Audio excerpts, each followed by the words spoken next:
అక్కడ కిచిడి తిన్నప్పుడు బస్సు వచ్చింది, మేడం వెళ్ళిపోయారు. మళ్ళీ ఇంకొకసారి వచ్చాను నేను వెంకటాపురం. వచ్చినప్పుడు మేడంకి ఎవరో చనిపోయారు, ఈ మేడం ఎవరో చనిపోయారని చెప్పేసి ఊరు వెళ్ళారు. తర్వాత మూడోసారి నేను వదిలిపెట్టట్లే, వెంకటాపురంలో క్లాస్ చేయాలి అని చెప్పేసి మేడంకి పట్టుబట్టే 30 మంది వచ్చారు.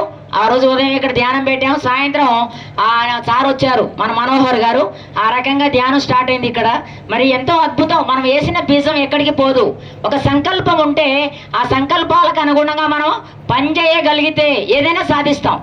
మరి ఇప్పుడు మనము ఒక చిన్న సంకల్పం గురించి చెప్పుకుందాం. ఎక్కువ సమయం ఇవ్వలేదు, ఒక చిన్న సంకల్పమే.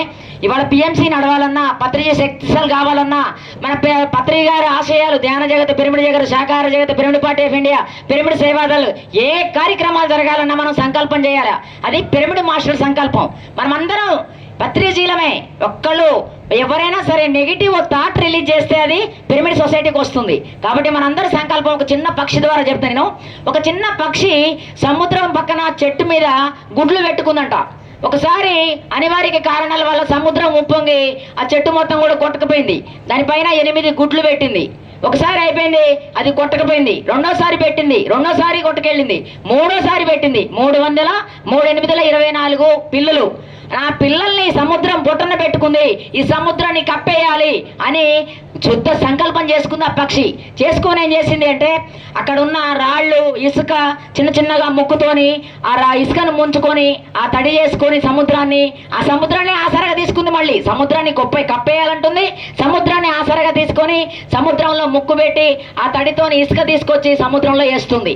అలా ఒక పక్షి చేస్తున్నప్పుడు దానికి మగ పక్షి ఉంటుంది కదా, అది సహాయం చేసింది.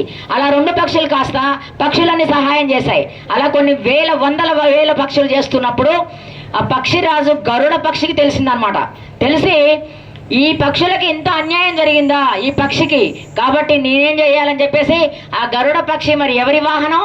విష్ణుమూర్తి వాహనం. ఆ గరుడ పక్షి వచ్చి మరి ఎంతో బలంగా కొండలు, గుట్టలు, రాళ్ళు, రప్పలు, చెట్లు మొత్తం తీసుకొచ్చి సముద్రంలో వేస్తున్నాడు. ఈ వేలాది లక్షలాది పక్షులు కలిసి, గరుడ పక్షి కూడా కలిసి. అప్పుడు విష్ణుమూర్తికి అక్కడ స్వర్గధామంలో గరుడ పక్షి వాహనం కావాలి.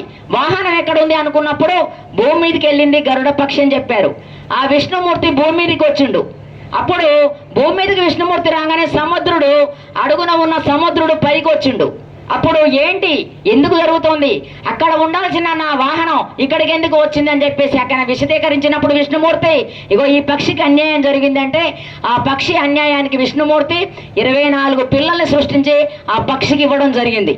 చూసారా, ఒక చిన్న పక్షి ఏం చేసింది, తన 24 పిల్లల్ని తీసుకొచ్చుకుంది. భూమండలం సముద్రంలో ఉన్న సముద్రుడు పైకి వచ్చిండు. ఆ స్వర్గధామంలో ఉన్న విష్ణుమూర్తి భూమండలం మీదకి వచ్చిండు.